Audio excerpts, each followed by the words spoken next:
Hola. Mi nombre es Driver 3013, y hoy les contaré algunas historias de terror. Sé que solo las últimas 3 dan miedo, pero las demás tienen su parte de interesantes. Así que empecemos.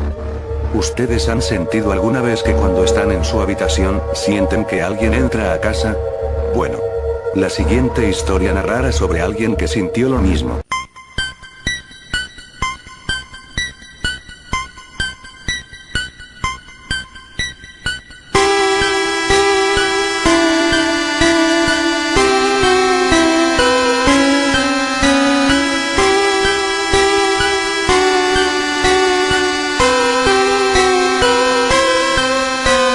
La casa estaba oscura, tan oscura.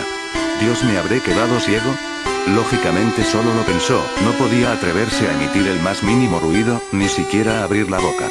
Solo podía oír su propio corazón bombeando con fuerza contra su esternón. Todos los desentrenados músculos de su cuerpo estaban contraídos al máximo, como si al relajarse pudieran producir algún sonido que delatara su posición. Boca abajo, con los brazos cruzados bajo el pecho, tratando por todos los medios de aguantar la respiración, se sintió ridículo, indefenso, desnudo. Ahí fuera continuaba lloviendo a cántaros. Si hubiera caído entonces un rayo, el corazón de David no hubiera podido aguantar más y habría explotado. La cama de 2 por 1,50 que tenía sobre él encogía por momentos.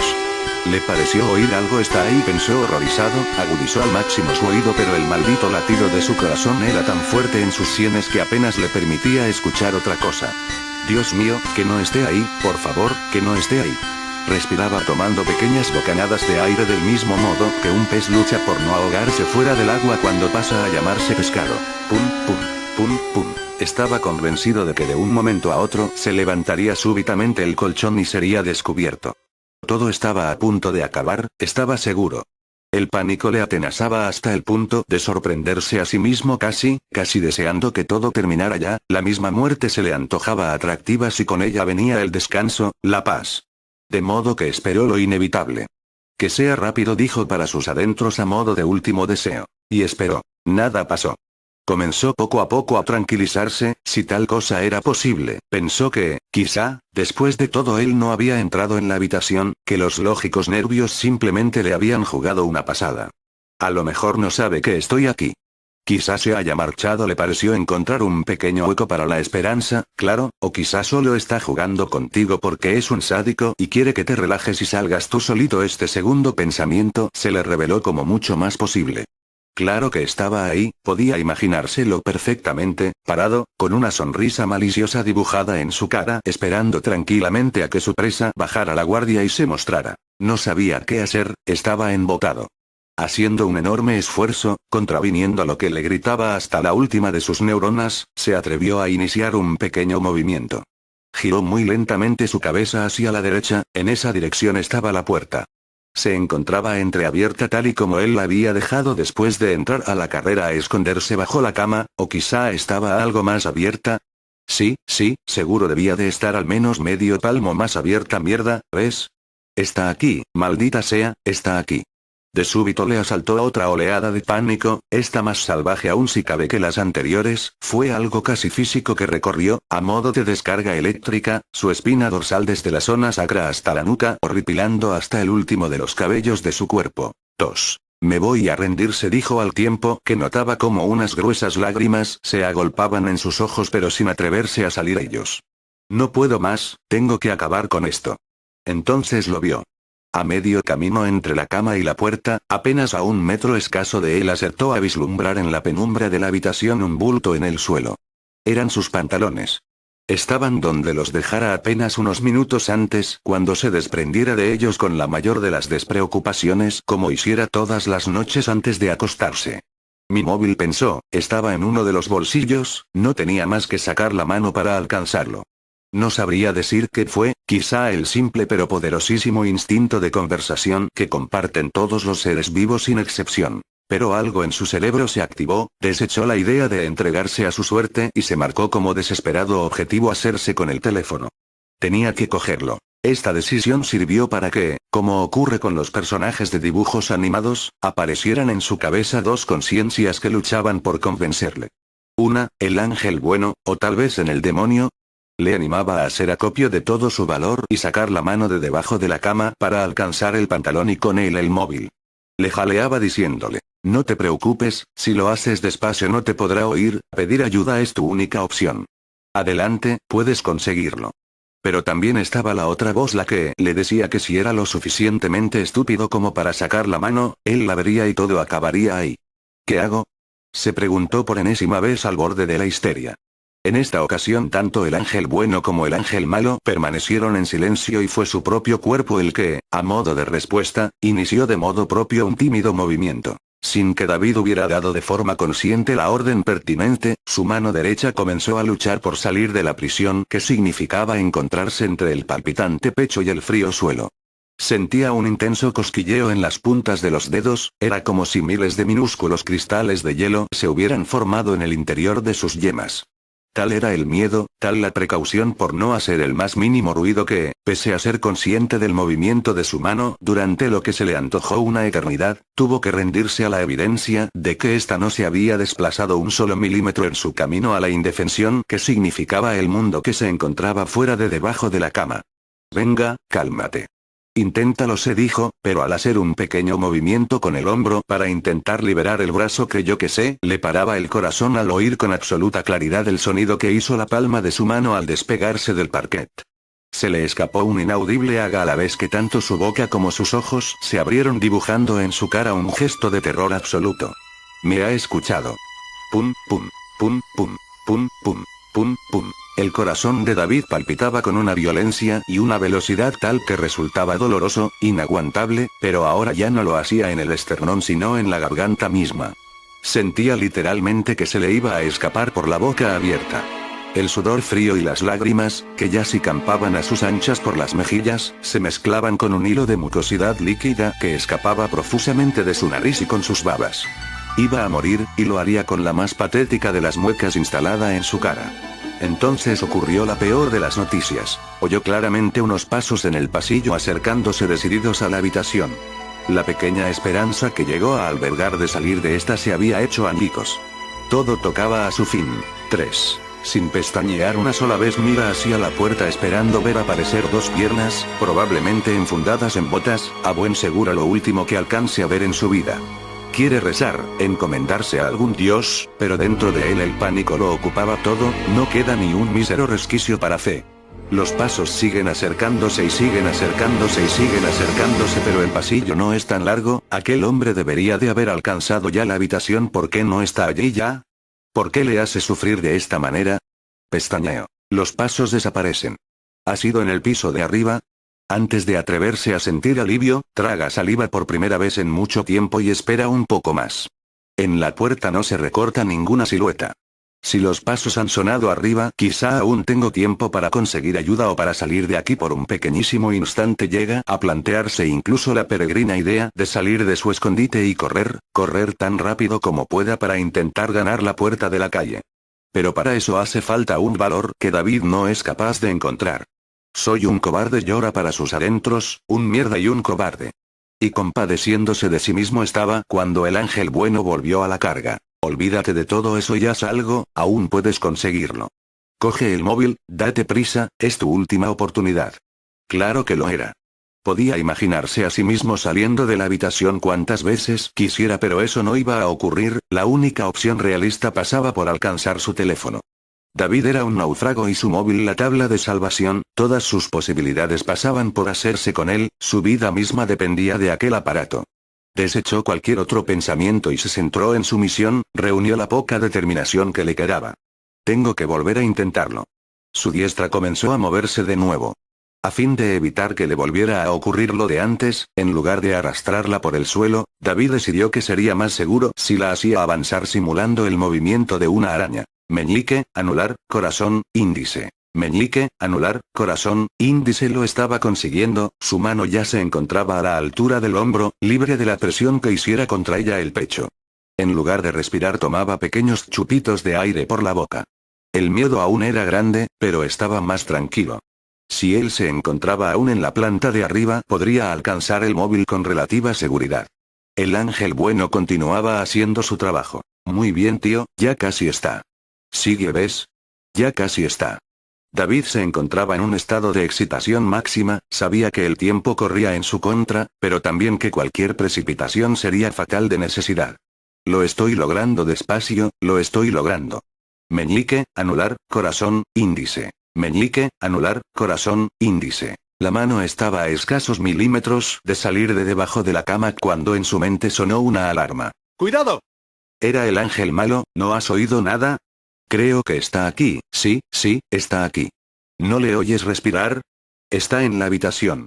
Claro, volvió a abrir los ojos como platos como no lo había pensado antes. Seguro que entró en el cuarto justo detrás de él o en algún momento en el que estaba despistado.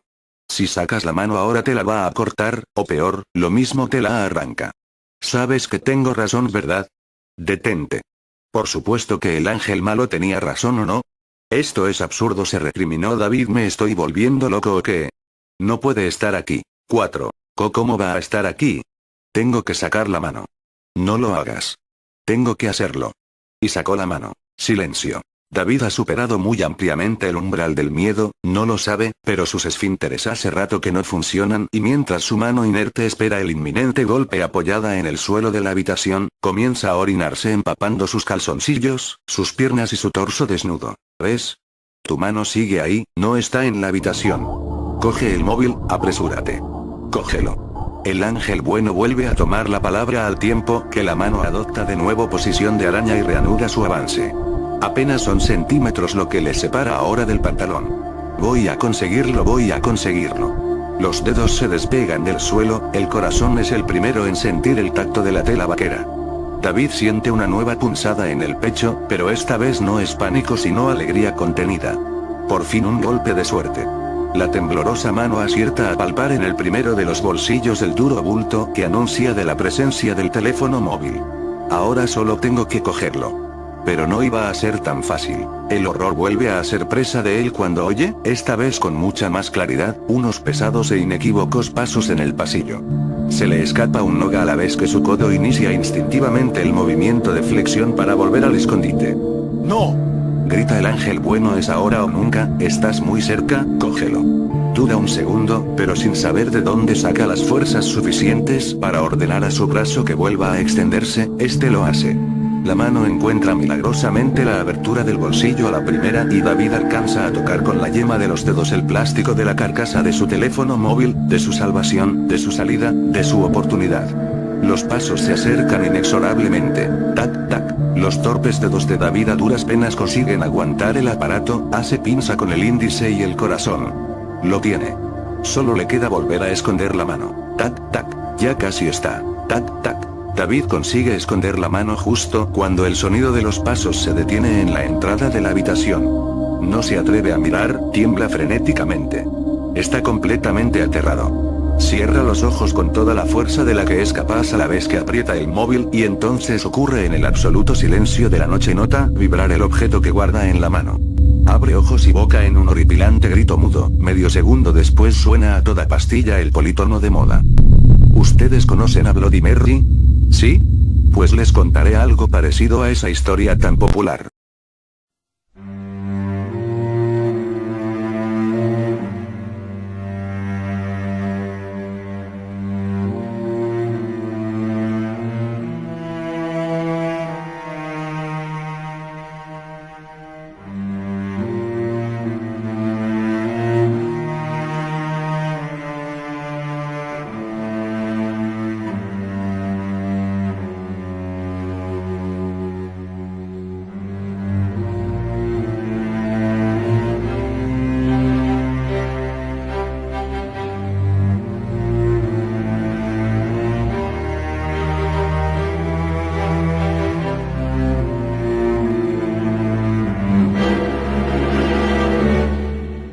Habíamos comprado una botella de whisky, Coca-Cola, hielos y vasos, lo ideal para tomarnos unas cuantas copas en la playa mis 3 amigos y yo. Hacía una noche estupenda, el cielo estaba precioso, muchas estrellas y una preciosa y gigantesca luna llena. Hablábamos de las chavalas, de fútbol, de motos, de lo gran fiesta que íbamos a hacer para acabar el verano. La conversación estaba muy animada, así que uno de mis amigos, y probablemente bajo los efectos del alcohol, empezó a contarnos chistes muy malos, pero nosotros también estábamos bajo los efectos del alcohol y nos reíamos más. Hasta que uno de mis amigos nos contó una leyenda que había escuchado en un pueblo mientras estuvo de vacaciones. Se puso muy serio y parecía que no había bebido ni una gota de alcohol. Escuchadme, os voy a contar una leyenda que me enteré hace poco en el pueblo de mi padre. Veréis, al parecer cuando hay luna llena, si te metes en la ducha y cierra los ojos y repites 3 veces Sheila... No me lo digas, aparece Sheila. ¿Verdad?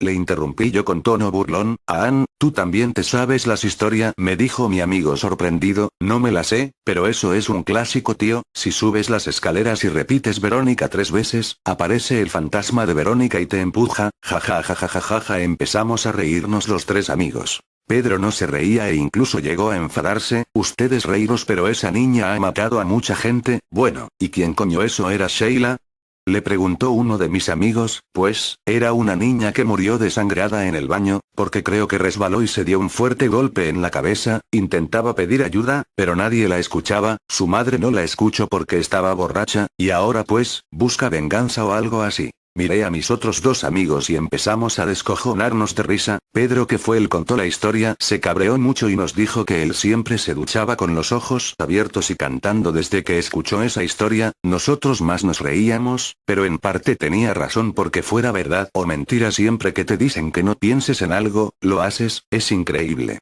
Así que seguimos con nuestra charla y con nuestras copas. Cuando el whisky se acabó nos fuimos a bailar a una discoteca y de ahí para casa. Durante el camino de vuelta, uno de mis amigos dijo la mayor gilipollez que se podía decir en esos momentos: no tenéis cojones de ducharos ahora. Pedro miró al cielo y vio la enorme luna llena. Si decís 3 veces Sheila, os podéis llevar una sorpresita, dijo. Fran nos miró a los 3 y nos retó a ducharnos, sino diciendo Sheila, porque luego de la ducha nos íbamos a conectar a internet para contar nuestra experiencia con Sheila. Al principio me pareció una buena idea, incluso graciosa, pero al final no lo fue. Llegó el momento de separarnos. A pesar de las risas, había cierto cague en la cara de mis amigos, y también por supuesto en la mía. Cuando llegué a mi casa, entré en mi cuarto y me desnudé, me dirigí al cuarto de baño y encendí la luz, suspiré y cerré la puerta. Antes de entrar en la ducha tengo que reconocer que me lo pensé bastante, pero al final entré, así que abrí el grifo y empecé a echarme el agua por el cuerpo. La verdad es que se apetecía esa ducha, ya que habíamos sudado mucho en la discoteca y hacía una calor impresionante. Empecé a echarme agua por la cara y cerré los ojos. En ese momento a mi mente se le vino un solo pensamiento: Sheila, Sheila, SH. Y rápidamente abrí los ojos. Estaba acojonado, había estado a punto de decir el nombre de Sheila 3 veces y. ¿Pero qué coño estaba diciendo? Yo mismo me había reído de eso y ahora estaba acojonado. Vaya estupidez.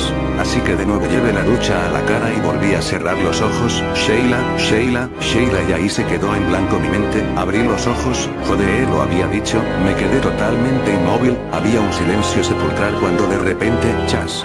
La luz del baño se apagó, y al ocurrir esto, escuché un clic. Era el sonido del cerrojo de la puerta que se había echado. En ese momento me encontraba a oscuras. Podía ser una casualidad lo de la luz, pero lo del cerrojo... ¿será algo que se habrá caído en la cocina? Pensé.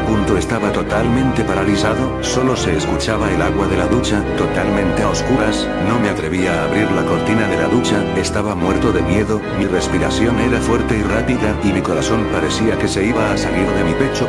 No sé cuánto tiempo pasó cuando la cortina de la ducha se movió de tal manera como si alguien hubiera pasado rápidamente al lado suya y la había movido con el viento. Fue cuando el cuarto de baño empezó a recobrar la luz, debido a la intensa luna que había. Fue cuando vi la silueta de una niña a través de la cortina del baño. Solo veía eso, estaba aterrorizado. La silueta cada vez se acercaba más. Mi respiración era muy intensa y sonora. La silueta de la niña estaba delante de la cortina del baño. Yo tenía la ducha en la mano. Se me pasó por la cabeza darle un golpe a esa cosa, pero no me podía mover, así que pasó sus manos de arriba a abajo y de abajo arriba. Notaba como su cabeza estaba totalmente apoyada en la cortina. Parecía que iba a entrar en la ducha. Sus manos no dejaban de moverse hacia arriba y hacia abajo. no paraba y cada vez lo hacía más rápido y con más intensidad. Yo no sabía qué aspecto tenía, solo parecía tener el pelo largo, solo eso, no sabía cómo iba vestida ni nada. El miedo cada vez se apoderaba más de mí, la silueta no se quitaba de la cortina y yo cada vez estaba más asustado. Mi corazón latía a un ritmo frenético, creía que me iba a dar un infarto o a desmayarme.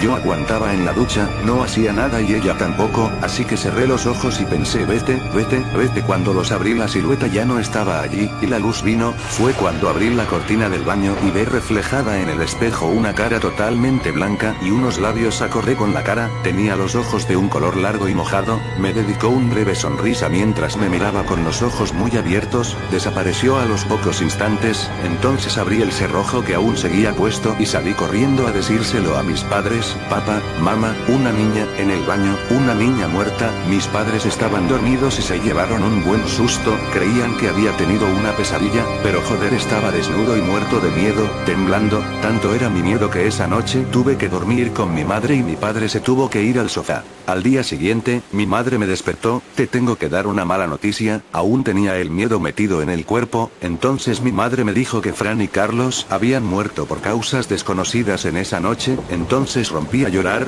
Fue la niñada, fue la niñada. No paraba de repetir una y otra vez, ¿qué niña, cariño?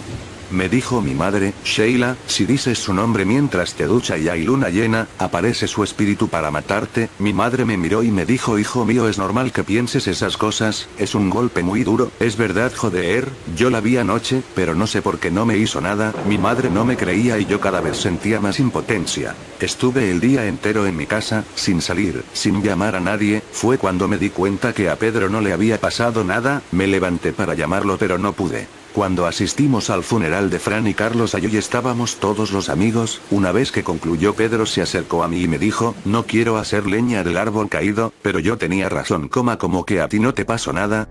Le pregunté a Pedro, pues porque yo no me duché, me dijo con una triste risa en sus labios, y porque a mí no me hizo nada. Pedro me miró seriamente, no lo sé, quizás tuviste suerte de tener cortinas en tu baño, me dijo riéndose. A estas palabras yo le afirmé con la cabeza mientras dibujaba una breve risa en mi boca. Al llegar a casa no quería entrar en el baño, pero lo tuve que hacer por necesidades fisiológicas. Al entrar en el baño sentí un escalofrío en todo mi cuerpo y notaba la presencia de alguien o algo. Cuando acabé salí corriendo hacia los brazos de mi madre. Estuve así casi un mes entero, hasta que me acostumbré a ese escalofrío y a esa presencia fantasmal que me acompañaba en cada meada. Hoy en día han pasado 3 años de todo esto. Aun cuando entro en el baño siento ese escalofrío y la presencia de alguien. Quizás Sheila.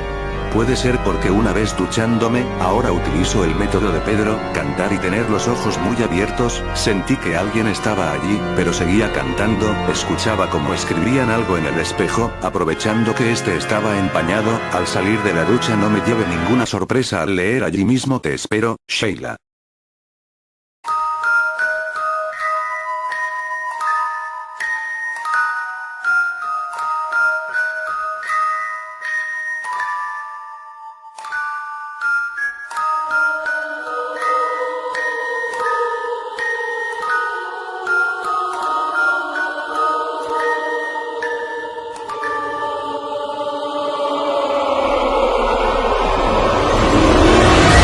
Esto me comenzó a suceder 2 días atrás. Yo soy un fan de las leyendas urbanas e historias de terror. Me encanta pasar mis ratos libres leyéndolas e indagando sobre si en realidad son reales o no, pero en fin, yo estudio en la vocacional número 2 en México, Distrito Federal. A un lado de esta se encuentra ubicado el Panteón Francés. Es real, a un costado de mi escuela hay un panteón.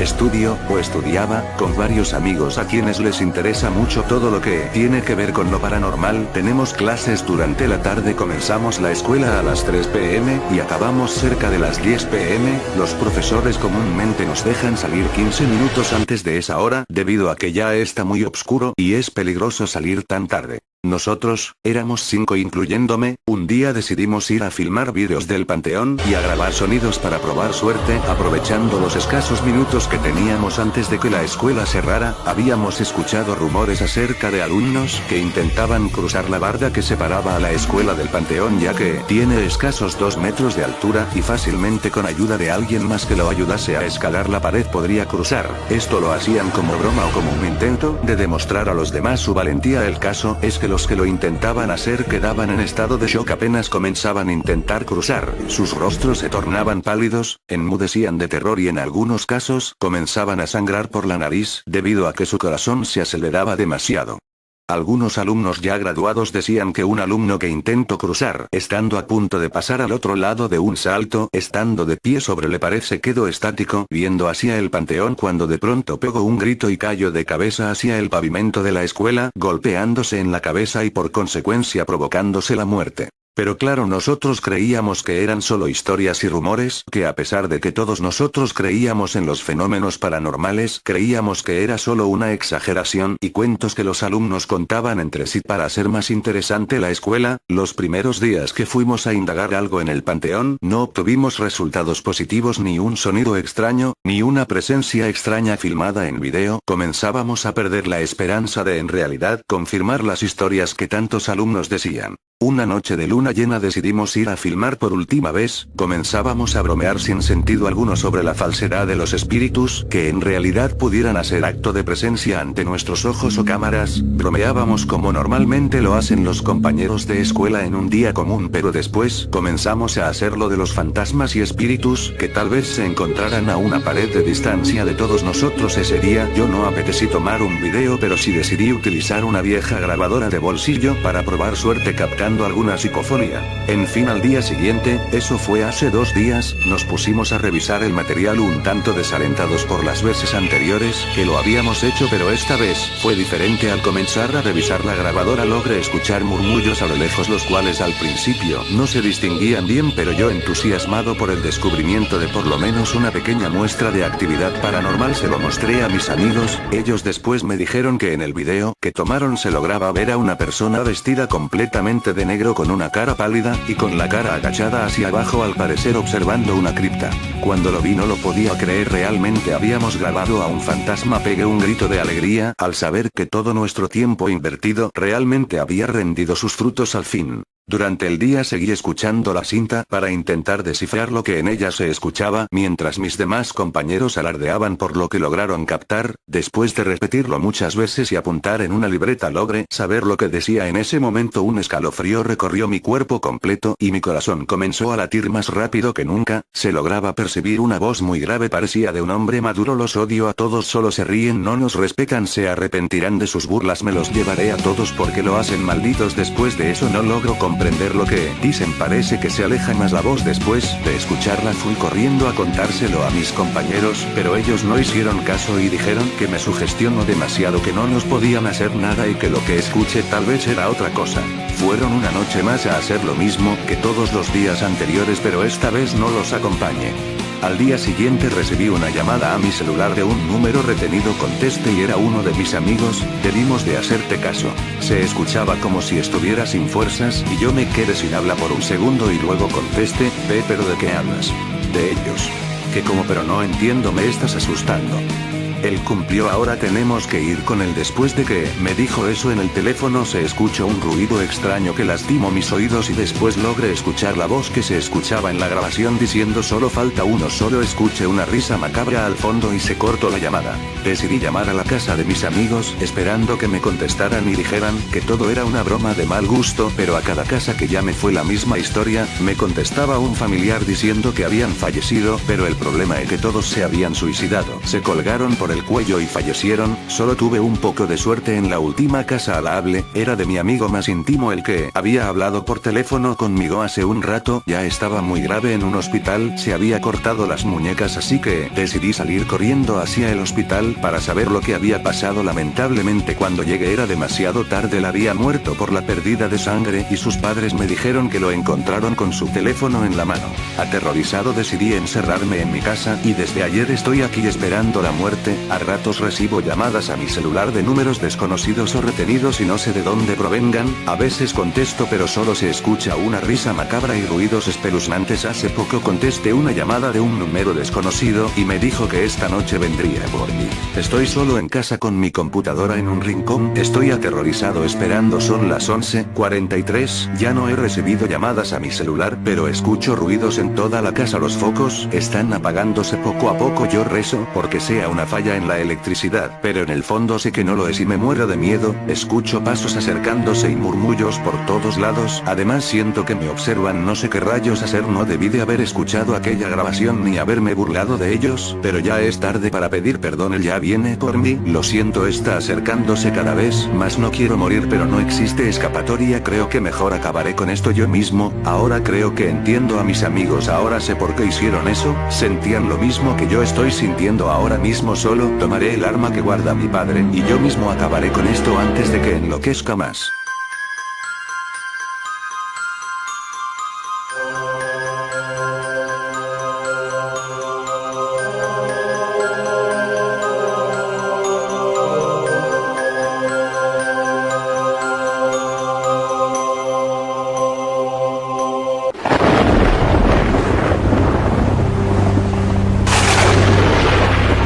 Laura era adicta al miedo. Le encantaba sentir terror. Cuando no había nada que hacer con sus amigos, siempre sugería contar historias de miedo. Iba al cine a ver todos los estrenos del género y nunca se perdía los programas y películas de horror en la televisión. Visitaba con regularidad los foros y páginas web de esoterismo, en los que siempre había secciones de relatos donde la gente contaba sus experiencias. En su cuarto tenía una pequeña biblioteca con los grandes autores de la narrativa del terror: Poe, Lovecraft, King, etc. Lo único que le faltaba a Laura, y que deseaba más que nada en el mundo, era tener una verdadera experiencia paranormal. Había hecho todas las cosas que supuestamente atraían fantasmas. Decir el nombre de alguna muerta 3 veces frente al espejo. Jugar a la Ouija con sus amigos en una noche tormentosa. Nada surtía efecto, ningún espectro, fantasma o demonio se había presentado ante ella. Eso la frustraba. Por eso, cuando Sara, una compañera de clase que conoció al entrar a la secundaria, le habló de la vieja casa de los Robles, le encantó. Había vivido toda su vida en esa ciudad, y nunca había escuchado hablar de esa casa. Había escuchado muchas veces de una casa en la calle Juárez, donde un hombre ambicioso había matado a sus tíos por dinero. Se sabía de memoria las historias del viejo hospital civil, donde se aparecía una enfermera. Pero la historia de la casa de los Robles era nueva para ella. Sara le había contado con lujo de detalle la historia. Era una casa enorme en la carretera 68. Cuando fue construida, en el siglo XIX, estaba a las afueras, pero la ciudad había crecido tanto que ahora estaba rodeada de otras construcciones. Los negocios y las casas de interés social construidas a su alrededor. Una urbanizadora había tratado de comprar la propiedad, para derribarla y construir un complejo de departamentos. No lo había conseguido.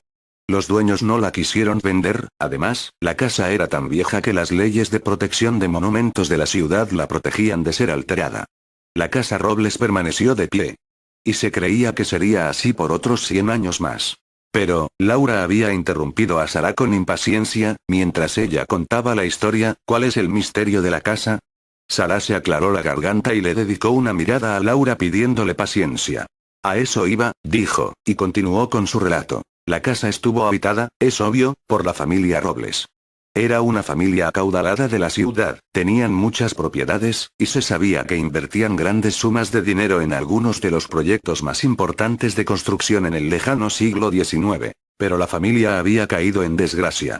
Sus proyectos no avanzaban, la inversión se perdía.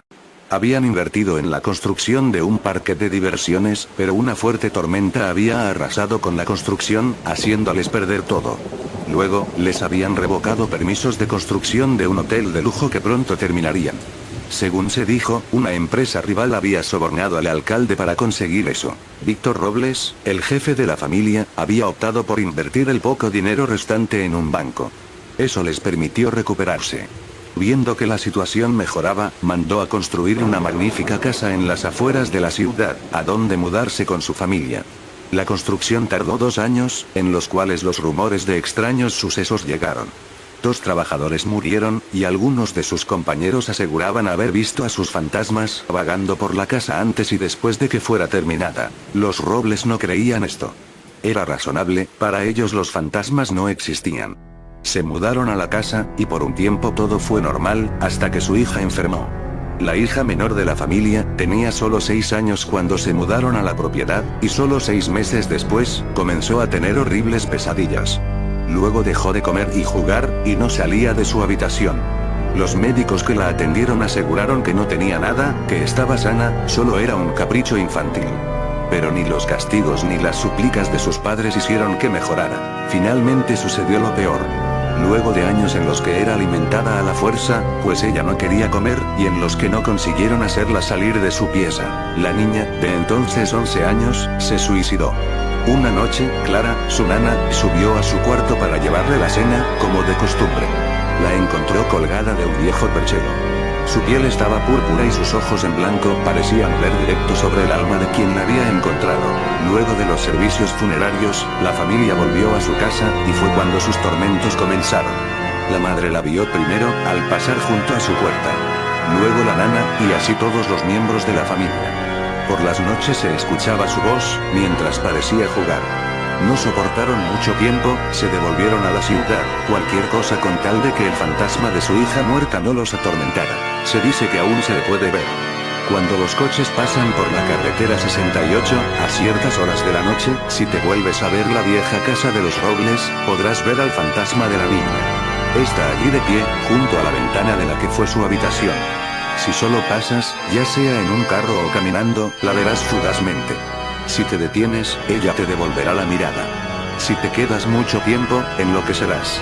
También se dice que se ven otras cosas. Un viejo albañil que martillea una pared. Es uno de los trabajadores muertos. Los vecinos, cuyas casas o negocios rodean la propiedad, afirman haber escuchado las risas infantiles y el sonido de las herramientas, en las noches más oscuras. Dime, Laura, terminó Sara, mientras le dirigía una mirada siniestra.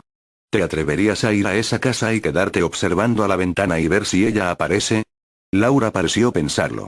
La historia no era muy distinta a otras que había escuchado, bien podía ser una invención de Sara, aunque la seriedad con la que hablaba le decía que no era así. Mordió su labio inferior, antes de contestar. Lo haré, dijo. Después de todo no era tan distinto a decir 3 veces el nombre de un fantasma frente al espejo del baño. La tarde del sábado, Laura se escapó de casa. Se reunió con Sara en la parada de autobuses. Tomaron la ruta 125, la cual pasaba justo por la carretera 68. Luego de 30 minutos de viaje, en los que ninguna de las dos habló, Sara estaba muy seria, Laura emocionada ante la oportunidad de tener una experiencia real con lo sobrenatural, llegaron a su destino. Laura contempló una casa magnífica, con grandes ventanales y un enorme jardín. De no ser por la pintura desgastada, la reja oxidada, las enredaderas que trepaban los muros y la hierba muy crecida, habría sido la casa más hermosa que nunca había visto. ¿Cuál es la ventana?, preguntó Laura impaciente. Es esa, respondió Sara. Señaló una ventana al lado izquierdo, la segunda antes de la esquina de la casa. Era una de las pocas que tenía aún cristales. Laura permaneció con la vista fija en la ventana, pero nada pasaba. No había movimiento ni fantasma alguno. Luego de unos 20 minutos, se decepcionó al ver que nada pasaba. Otra historia falsa hecha para asustar a los niños antes de dormir. De pronto, le pareció ver algo blanco había pasado cerca de la ventana, aunque demasiado rápido para distinguir qué era. Su mente le dijo que tal vez era el reflejo de alguna luz cercana, como el faro de un coche, pero ella quería estar segura. Creo que vi algo, le dijo a Sara. Su amiga estaba de pie, apoyada en la reja a unos metros de Laura. Caminó hacia ella y alzó la vista hacia la ventana. ¿No sería genial poder entrar a ver?, preguntó Laura. Sara sonrió ante la sugerencia de su amiga. Fue cuando Laura notó que Sara traía consigo una mochila. Sara metió la mano en esta y sacó 2 linternas y un manojo de llaves. Mi padre es arquitecto, dijo, los dueños lo contrataron para que restaure esta casa, fue así como supe de la historia.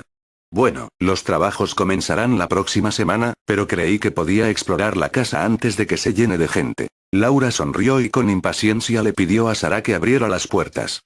El candado fue retirado, y la verja hizo un ruido chirriante y muy molesto, pues no había sido usada en muchos años. Lo mismo pasó con la puerta principal. Las 2 chicas se encontraron con un salón que en otro tiempo debió de haber sido todo lujos. Ahora estaba húmedo y lleno de moho. Por fortuna la escalera de madera parecía ser lo bastante sólida. Sin perder mucho tiempo, y con las linternas iluminando su camino, subieron al segundo piso y se dirigieron a la habitación que había sido de esa niña, que debía de haber tenido su edad cuando se suicidó. Sus linternas iluminaron una habitación vacía sin nada interesante.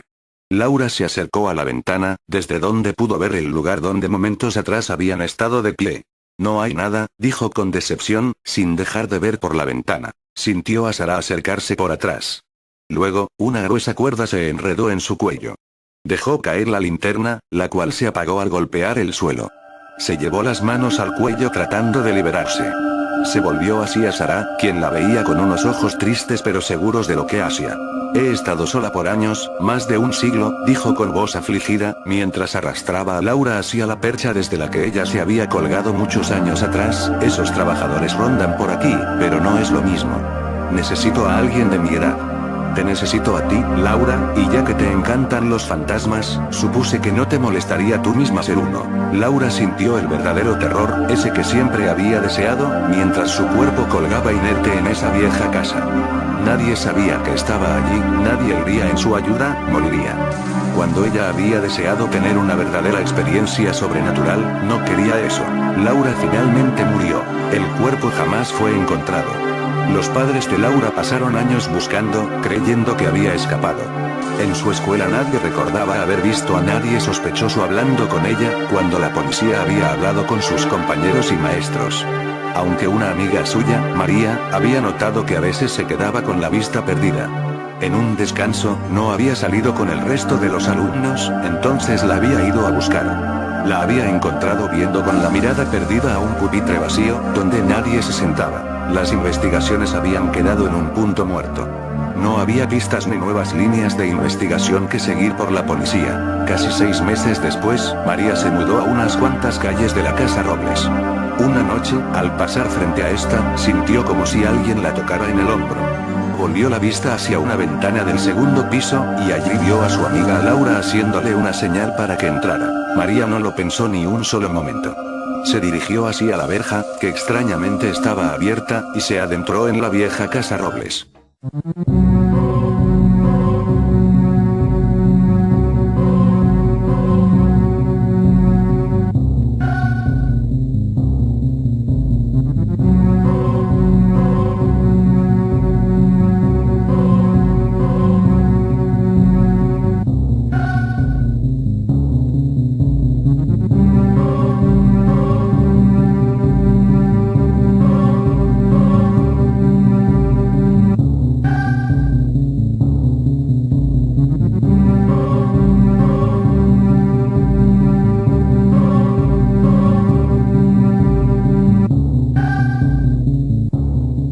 Investigadores rusos a finales de los 40s mantuvieron a 5 personas despiertas por 15 días utilizando un estimulante basado en gas.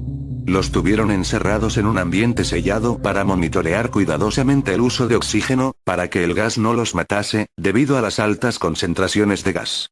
Esto fue antes de que existiera el circuito cerrado, por lo que tuvieron que usar micrófonos y ventanas con grosor de 5 pulgadas para monitorearlos. El cuarto estaba lleno de libros, cobijas para dormir, pero ninguna cama, agua corriente, baño y la suficiente cantidad de comida para que los 5 sobrevivieran por un mes. Los sujetos de prueba eran prisioneros políticos y de guerra declarados enemigos del Estado durante la Segunda Guerra Mundial. Todo estuvo bien por los primeros 5 días. Los sujetos rara vez se quejaban después de que, falsamente, se les había prometido su libertad si aceptaban tomar parte de la prueba y no dormir por 30 días. Sus conversaciones y actividades fueron monitoreadas y los científicos notaron que conforme pasaba el tiempo, ellos hablaban sobre incidentes traumáticos de su pasado. Después de 5 días se empezaron a quejar de las circunstancias y eventos que los llevaron a donde estaban y empezaron a demostrar paranoia severa.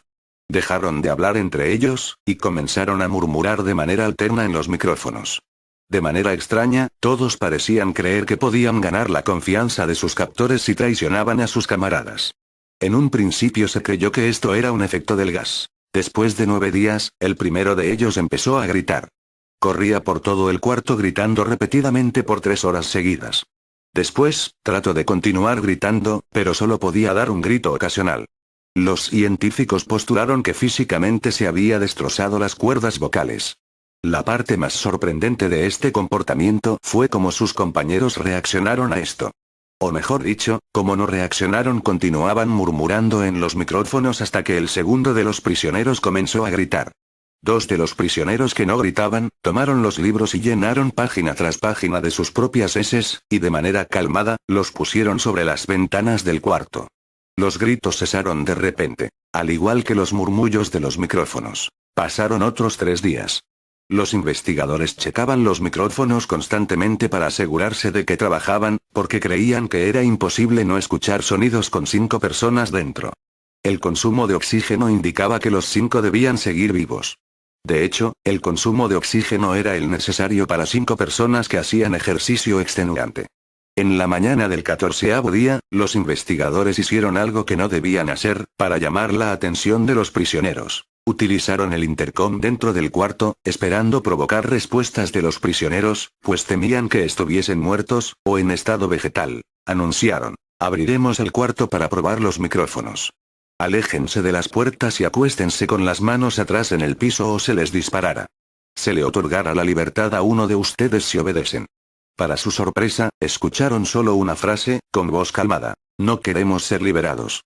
Hubo gran debate entre los investigadores y fuerzas militares que financiaban el proyecto. Sin poder provocar más respuestas utilizando el intercom, finalmente se decidió abrir el cuarto a la medianoche del día número 15. Se limpió el gas del cuarto, y se llenó de aire fresco.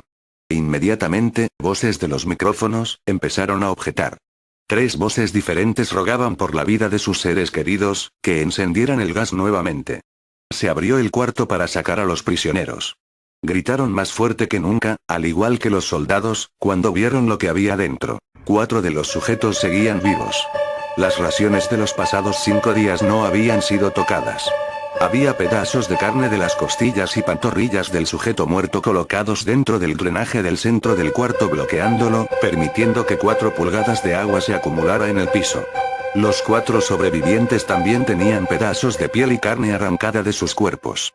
La destrucción de tejidos y la exposición de huesos en la punta de sus dedos indicaba que las heridas fueron infligidas por las manos, y no con los dientes, como era de suponerse. Al examinarlos, se descubrió que la mayoría de las heridas fueron autoinfligidas en su mayoría. Los órganos detrás de las costillas fueron removidos. Mientras que el corazón, los pulmones y el diafragma seguían en su lugar, la piel y la mayoría de los músculos pegados a las costillas fueron arrancados, exponiendo a los pulmones. El tracto digestivo de los 4 sujetos podía verse trabajar, digiriendo comida. Rápidamente se hizo aparente estaban digiriendo su propia carne, y que ellos la arrancaron y se la comieron en el transcurso de los días. La mayoría de los soldados eran fuerzas especiales rusas en las instalaciones, pero aún axial, muchos se negaron a regresar al cuarto para sacar a los prisioneros. Estos, sin embargo, insistían a gritos que los dejaran dentro y de manera alterna rogaron y demandaron que se encendiera el gas nuevamente, para evitar quedarse dormidos. Para sorpresa de todos, los sujetos pusieron una resistencia feroz durante la extracción. Un soldado ruso falleció cuando un sujeto le mordió el cuello, otro fue gravemente herido cuando otro de los prisioneros le mordió la arteria femoral y los testículos.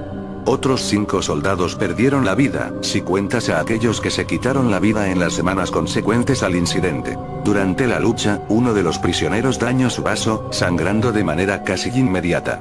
Se intentó sedar al sujeto, pero fue imposible. Se le inyectó más de 10 veces de la dosis humana de morfina, y aún axial luchó como un animal rodeado, rompiendo las costillas y un brazo de un doctor. Se veía latir su corazón al máximo por 2 minutos completos, mientras se desangraba, y continuó gritando por más de 3 minutos, atacando a quien se le acercara, repitiendo la palabra más una y otra vez, cada vez más débil, hasta que cayó en silencio. Los otros 3 sobrevivientes fueron inmovilizados fuertemente y llevados hacia instalaciones médicas. 2 de ellos, con cuerdas vocales intactas, demandaban continuamente más gas para permanecer despiertos. El más herido de los 3, fue llevado al único cuarto de cirugía que había en las instalaciones. En el proceso de su preparación para colocar nuevamente sus órganos en su lugar, se notó que el sujeto era totalmente inmune a los sedantes. Peleó furiosamente cuando el gas anestésico se le estaba colocando. Se necesitó un poco más de anestesia de la normal para sedarlo, pero al momento que sus ojos se cerraron, su corazón se detuvo. En la autopsia, se encontró que en su sangre, había 3 veces la cantidad normal de oxígeno. También se rompió 9 huesos en la lucha para no ser controlado. El segundo sobreviviente, era el que primero gritó del grupo. Con sus cuerdas vocales destruidas, él no pudo objetar la cirugía, y solo reaccionaba agitando violentamente la cabeza en desacuerdo cuando se le administraba el gas anestésico. Afirmó violentamente con la cabeza cuando alguien sugirió en hacer la cirugía sin anestesia, y no reaccionó durante la misma, que duró 6 horas, en la cual se intentó reemplazar sus órganos abdominales y cubrirlo con lo que quedaba de su piel. El cirujano afirmó que era médicamente que el sujeto siguiera con vida. Una enfermera aterrada que ayudó en la cirugía, comentó que la boca del paciente formaba una sonrisa cada vez que sus ojos se encontraban. Cuando la cirugía terminó, el sujeto miró al cirujano y empezó a hacer sonidos fuertemente, como tratando de hablar. Asumiendo que esto era de gran importancia, el cirujano le entregó un papel y una pluma, para que el paciente pudiera comunicarse. Sigue cortando, escribió. Se le hizo la misma cirugía sin anestesia a los otros 2 sujetos. Se les tuvo que inyectar un paralítico, pues ellos reían constantemente, y le era imposible realizar la operación axial al cirujano. Una vez paralizados, solo podían interactuar con sus ojos. En el momento en que pudieron hablar nuevamente, exigieron una vez más el gas estimulante. Los investigadores trataron de averiguar por qué se lastimaron de esa forma axial mismos, y por qué querían el gas nuevamente. La única respuesta fue: debo permanecer despierto. Se reforzaron a los 3 sujetos y los devolvieron al cuarto, para espera de su destino. Los investigadores, enfrentando la furia de sus benefactores militares, por haber fallado las metas del proyecto, consideraron dar eutanasia a los prisioneros. El comandante, un ex KGB, vio potencial en el proyecto, y en su lugar decidió ver qué pasaría si ponían el gas nuevamente. Los científicos se negaron rotundamente, pero al final, tuvieron que aceptar. En preparación para ser sellados nuevamente en el cuarto, los prisioneros fueron conectados a un monitor EEG. Para sorpresa de todos, los 3 dejaron de pelear en el momento que se dieron cuenta que los regresarían al gas. En este momento, era obvio que los 3 estaban haciendo un gran esfuerzo por mantenerse despiertos. Uno de los prisioneros estaba murmurando una canción. El sujeto mudo peleaba con sus ataduras de piel, como si tratara de enfocarse con algo.